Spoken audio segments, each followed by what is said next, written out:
भारत में सबसे ज्यादा घर वापसी का रिकॉर्ड किसका है? जोर से बोलिए जरा। स्वामीनारायण का। उसके बाद स्वामी दयानंद सरस्वती का, उसके बाद स्वामी श्रद्धानंद जी का, स्वामी लक्ष्मणानंद जी का। हमें अब इस पर गहराई के साथ चिंतन करना पड़ेगा और कोई समाधान नहीं है। दिक्कत क्या है? पहचानना बहुत आसान है भाई। किसी गांव में अगर दो खेत इधर यादव जी का है, तीसरा खेत किसी और का है, इसका मतलब वो तीसरा वाला खेत किसका है? जरा जोर से बोलिए यादव जी, किसका है वो? जोर से बोलिए जरा। हाँ, इसका मतलब उसके पिताजी डर और गए होंगे, पूर्वज डर गए थे। हमारा काम है, अगर भाई हमारे पूर्वज निडर थे तब तो मैं यादव हूं, लेकिन हमारे कोई चाचा डर गए तो उनके वापस उनको लाना हमारा काम है कि नहीं? लाना चाहिए, नहीं लाना चाहिए? बहुत आसानी से आइडेंटिफिकेशन हो सकता है। जिस गांव में 10 घर पटेल हैं, एक घर कोई कन्वर्टेड हिंदू है, इसका मतलब वो भी पटेल था। 10 घर ब्राह्मण है, एक घर कन्वर्टेड हिंदू है, वो ब्राह्मण था। 10 घर यादव क्या बोलते नाई है, एक कोई गैर नाई है, इसका मतलब उसके पूर्व नाई थे। बड़ा सीधा सा है। और लाने के लिए क्या दिक्कत है? अरे भाई अपने में ले लो, नहीं अपने में ले लो तो आर्य बना दो। आर्य समाज वाले तो स्वागत करने के लिए तैयार बैठे हुए। आर्य समाज के लोग अगर यहां होंगे, मुझे नहीं पता है कि नहीं है, वो तो तैयार बैठे हुए, आ जाओ सब लोग, आर्य लिखो, आर्य लिखो। हमें इसको बहुत बड़ी मात्रा में करना पड़ेगा। एक एक व्यक्ति अगर अपना एक टारगेट सेट कर ले घर वापसी का, तो बहुत बड़ा काम हो जाएगा। दुर्भाग्यवश हमने काम नहीं शुरू किया। हम 4 साहिबजादों का बलिदान दिवस तो मना रहे हैं, लेकिन साहिबजादों का बलिदान किस लिए हुआ था? धर्मांतरण रोकने के लिए। धर्मांतरण नियंत्रण के लिए कठोर कानून बना नहीं रहे। हम गुरु तेग बहादुर जी का बलिदान दिवस मना रहे हैं, लेकिन गुरु तेग बहादुर जी का बलिदान किस लिए हुआ था? धर्मांतरण रोकने के कारण और घर वापसी कराने के कारण। न हम धर्मांतरण को रोकने के लिए कानून बना रहे हैं, न घर वापसी के लिए कुछ योजना लेके आ रहे। अच्छा, हम समाज में भी इसलिए दिक्कत है, हमारे पास एक मठ मंदिर था जिससे कुछ चढ़ावा आता था, जिससे कुछ घर वापसी करा सकते थे, वो मठ मंदिर सरकार के कंट्रोल में है। भाई उनके यहां जो कन्वर्टेड हिंदुओं के जो मजहबी स्थल है, रिलीजियस प्लेस है, वहां जो चढ़ावा आ रहा है उससे धर्मांतरण करा रहे। हमारा मंदिर हमारे पास ही नहीं। वैष्णो देवी में साल में 500 करोड़ रुपए आता है। अगर 5-5 लाख रुपए देके घर वापसी कराएं तो वैष्णो देवी कम से कम 5 लाख लोगों के साल में घर वापसी करा सकता है। सिद्धि विनायक मंदिर, अगर उस जो चढ़ावा आ रहा है, जो हुंडी में पैसा आ रहा है, अगर स्कीम लॉन्च कर दे, भैया काम करो सब लोग घर वापसी करो, 5-5 लाख रुपए मिलेगा। सिद्धि विनायक वाले भी साल में 5 लाख करा सकते हैं। तिरुपति बालाजी वाले तो कम से कम 25-30 लाख लोग करा सकते हैं। वहां तो बहुत पैसा आता है। 100-100 ग्राम, अगर एक 10-10 ग्राम सोने का सिक्का देना शुरू करें लोग। अरे भैया, अगर लोग चावल दाल के लिए फ्री में, शिक्षा के लिए फ्री में, चीजों के लिए अगर कन्वर्ट हो सकते हैं, वही दोबारा फ्री पाके वापस नहीं आ सकते क्या? आ सकते हैं। लेकिन हमारा मठ मंदिर हमारे पास ही नहीं। इस पे हमें गंभीरता के साथ सोचना पड़ेगा। मठ मंदिर कंट्रोल हमारे गया कैसे? 1857 में मंगल पांडे जी ने क्रांति किया। उस मंगल पांडे जी की क्रांति से घबरा के अंग्रेजों ने यहां एक लॉ कमीशन बनाया। मैकाले को लॉ कमीशन का चेयरमैन बनाया और मैकाले को बोला एक कानून बनाओ, अंग्रेजों को, इनको भारतीयों को गुलाम बनाना है। पहला कानून 1860 बना, आईपीसी। दूसरा कानून 1861 बनाया उन्होंने, पुलिस एक्ट। और तीसरा कानून उन्होंने मंदिरों को कंट्रोल करने वाला बनाया। क्यों? क्योंकि जैसे अंग्रेजों को पता चला कि मंगल पांडे की क्रांति को पूरे भारत में फैलाने वाले ये पंडा पुजारी हैं, इन्होंने रिले रेस किया है, ये एक मंदिर से दूसरे मंदिर, दूसरे मंदिर से तीसरे मंदिर खबर फैलाई गई कि मंगल पांडे ने क्रांति किया। कानून बनाकर उन्होंने मठ मंदिर को अपने कंट्रोल में ले लिया। अब आज की डेट में एक भी मजार सरकार के कंट्रोल में नहीं, एक भी दरगाह सरकार के कंट्रोल में नहीं, एक भी मस्जिद सरकार के कंट्रोल में नहीं, एक भी चर्च सरकार के कंट्रोल में नहीं, और 4 लाख मठ मंदिर सरकार के कंट्रोल में। तो हम चाह के भी घर वापसी नहीं करा सकते। जो चढ़ावा आ रहा है वो भी हमारे हाथ में नहीं। अब ये व्यवस्था, ये कानून कहां से बदला जाएगा? जोर से बोलिए जरा। हम आप बदल सकते हैं क्या? हम आप जाग के इतनी बात समझ सकते हैं? अच्छा, ये समस्या है, समाधान हमारे पास नहीं है। इसलिए कह रहा हूं, महीने में एक दिन विधायक से मिलिए, एक दिन सांसद से मिलिए, समाधान वही करना पड़ेगा। अंग्रेजों को किसी ने खाटू श्याम की कहानी बताई कि खाटू श्याम बहुत बड़े योद्धा थे। तो उन्होंने पूछा, हु वाज हिज फादर? बोले हिज फादर वाज बर्बरिक। तो बोले बर्बरिक कैसे थे? नहीं, वो सॉरी, घटोत्कच। तो बोले घटोत्कच कैसे? बोले साहब वो भी बहुत बड़े योद्धा थे। तो बोले इसके ग्रैंडफादर कौन थे बर्बरिक के? खाटू श्याम के। बोले वो भीम थे। बोले वो कैसे थे? वो भी बहुत बड़े योद्धा थे। तो बोले ये बर्बरी का जन्म कहां हुआ? बोले जी नागा हिल्स में। तो बोले इतना बड़ा ये ताकतवर कैसे हुआ? बोले साहब नागालैंड में, नागा हिल्स पे जो जड़ी बूटियां हैं वही खा खा के इतना बहुत बड़े योद्धा बन गए। बोले काम करो, कानून बना दो, और अब इस नागा हिल्स पे कोई नहीं आएगा। कानून बनाकर उन्होंने वहां परमिट सिस्टम लागू कर दिया, वो कानून आज तक चल रहा है। इसलिए आज भी आपको नागालैंड में जाना है तो परमिट लेके जाना पड़ेगा। जो काम मुगलों ने तलवार के दम पे किया वो सारे काम अंग्रेजों ने कानून बना के खत्म किए, कानून बना के किया। इसलिए मैं कहता हूं एक भी अंग्रेजी कानून छूटा तो सुरक्षा चक्र। अच्छा ये अंग्रेजों वाला तो छोड़िए, 1950 के बाद वाले अंग्रेजों ने 1950 के बाद वाले अंग्रेजों ने हमको बर्बाद करने के लिए, हमारी पहचान को खत्म करने के लिए, हमें नष्ट करने के लिए 50 से ज्यादा घटिया कानून बनाए, 50 से ज्यादा, और वो कानून चल रहे हैं। उसमें से 25 को मैं सुप्रीम कोर्ट में चैलेंज कर चुका हूं अब तक, 50 में से 25। मैं धन्यवाद दूंगा प्रधानमंत्री जी को, उन्होंने 1,500 अंग्रेजी कानून खत्म कर दिए, 1,500। लेकिन 225 कानून अभी बचे हुए हैं। तो 225 कानून जो बचे हुए हैं उसको संसद में कौन और किसको आवाज उठाना पड़ेगा? मैं तो आपका सांसद हूं नहीं, कौन उठाएगा? जोर से बोलिए जरा। आपके सांसद जी पढ़े लिखे भी हैं, भूतपूर्व जज भी हैं, नियम कानून को पता है। अगर उनको लिस्ट चाहिए 50 कानूनों की लिस्ट मैं उठा के दे दूंगा।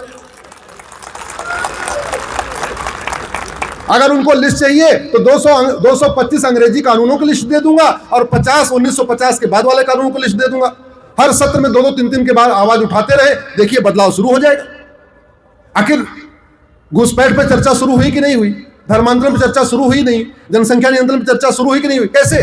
जब सांसद वहां उठाते हैं तो उनकी आवाज बुलंद होती है।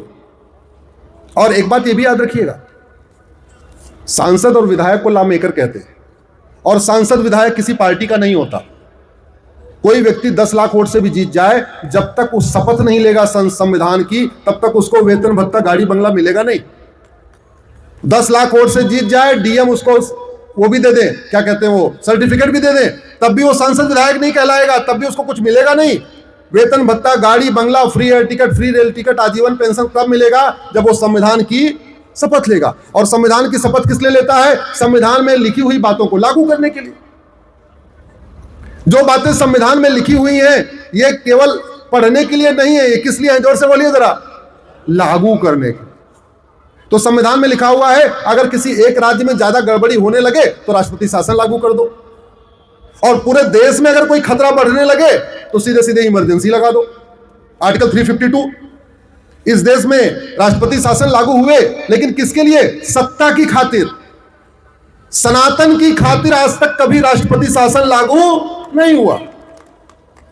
इस देश में इमरजेंसी लगी, लेकिन किसके लिए लगी? सत्ता की खातिर। भारत की खातिर कभी इमरजेंसी लगी नहीं। अगर भारत में इमरजेंसी लगा के संविधान में सेकुलर शब्द जोड़ा जा सकता है तो दोबारा इमरजेंसी लगा के सेकुलर शब्द निकाला नहीं जा सकता है क्या? जोर से बोलिए जरा। अगर संविधान में सेकुलर इमरजेंसी लगा के भारत को सेकुलर देश घोषित किया जा सकता है तो दोबारा इमरजेंसी लगा के भारत को हिंदू राष्ट्र घोषित नहीं कर देना चाहिए क्या? अरे 1 साल चुनाव नहीं होगा, क्या फर्क पड़ता है? 1 साल चुनाव नहीं होगा, अच्छा भी है, कम से कम 1 साल शांति रहेगी। फालतू लाउड स्पीकर के टेंशन और बढ़ जाता है। ऐसी कोई बीमारी नहीं जिसकी कोई दवाई नहीं, ऐसी कोई समस्या नहीं जिसका समाधान नहीं।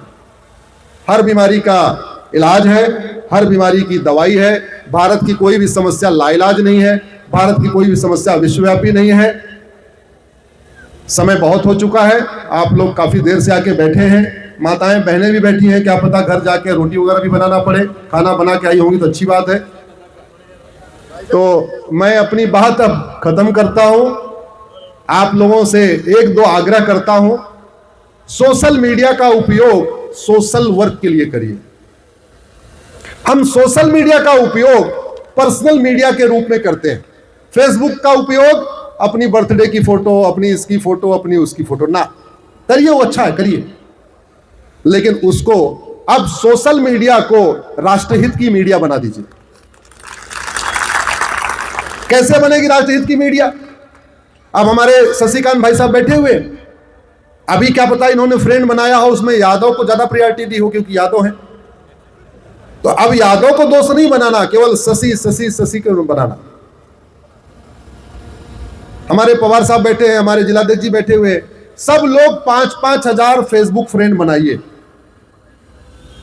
अपने नाम के लोगों को। राम 5,000 राम को, श्याम 5,000 राम श्याम को, अमर 5,000 अमर को, सुनील 5,000 सुनील को, अपने नाम के 5-5 हजार लोगों को अपना फेसबुक फ्रेंड बनाइए। फायदा क्या होगा? सुनील ब्राह्मण भी, सुनील क्षत्रिय भी, सुनील वैश्य भी, सुनील दलित भी, सुनील अगड़ा भी, सुनील पिछड़ा भी, सुनील बंगाली भी, सुनील तमिलियन भी, सुनील जो है मलयाली भी, सुनील गुजराती भी।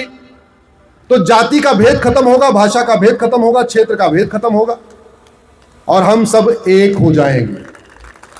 और फायदा क्या होगा? जो बात आप यहां देवास में लिखेंगे उसको 5,000 लोग फट से पढ़ लेंगे और उसमें जो आप अच्छे कार्य करते हैं उसकी फोटो डालना शुरू करिए। अभी हम फोटो क्या डालते हैं? आज माननीय सांसद जी का मार्गदर्शन लिया, आज तक समझ में नहीं आया ऐसी फोटो डालने वाले क्या मार्गदर्शन लेते हैं, आज तक समझ में नहीं आया। कुछ तो थोड़ा और ज्यादा होते हैं, कहते हैं आज हमने विधायक जी का आशीर्वाद लिया। पिताजी का आशीर्वाद की फोटो कभी नहीं डालेंगे, माता के आशीर्वाद की फोटो कभी नहीं डालेंगे। हाँ, सांसद विधायक के आशीर्वाद की फोटो जरूर डाल देंगे। भैया आशीर्वाद लेते रहो, अच्छी बात है। अब लिखो, आज मैंने अपने सांसद और विधायक से मिलकर धर्मांतरण कराने वाले जिहादियों मिशनरियों की 100% प्रॉपर्टी जब्त करने, नागरिकता खत्म करने और साल भर के अंदर इनको आजीवन कारावास देने के लिए कानून बनाने की मांग किया। ये लिखो। एक राम लिखेगा तो देश के 5,000 राम और मोटिवेट हो जाएंगे। बोले यार हमारा वाला एक राम देवास से लिख रहा है, चलो हम भी राम लिखते हैं। झबुआ वाला राम भी लिखेगा, इंदौर वाला राम भी लिखेगा, छतरपुर वाला राम भी लिखेगा। हो सकता है कि नहीं हो सकता? जोर से बोलिए जरा। तो आशीर्वाद लेते रहिए, आशीर्वाद में कोई कमी मत करिए, लेकिन थोड़ा सा आने वाले खतरों को सोच लीजिए। आप आराम से सो रहे हैं, क्यों? क्योंकि आपने बिस्तर के नीचे बैठे हुए सांप को देखा ही नहीं। सांप आपके बिस्तर के नीचे भी है, सांप मेरे बिस्तर के नीचे भी है। आप आराम से सो रहे हैं क्योंकि आपने झांका नहीं। मैंने बिस्तर के नीचे झांक के देख लिया, इसलिए मैं बेचैन हूं, इसीलिए मैं परेशान हूं, इसीलिए मैं पूरे देश में घूम रहा हूं। अपना सब कुछ छोड़ के, अपना प्रोफेशन छोड़ के, अपना सारा कैरियर छोड़ के पूरे देश में इसलिए भ्रमण कर रहा हूं कि हमारे पूर्वजों ने जो गलती किया अब वो गलती ना हो। छत्रपति शिवाजी महाराज का सपना साकार हो, गुरु गोविंद सिंह जी का सपना साकार हो, गुरु गोलवलकर जी का सपना साकार हो, वीर सावरकर जी का सपना साकार हो, पूज्य हेडगेवार जी का सपना साकार हो और भारत, हमारी आने वाली पीढ़ियां सुरक्षित रहे। इसी के साथ मैं अपनी बात खत्म करता हूं। भारत माता की, भारत माता की, भारत माता की।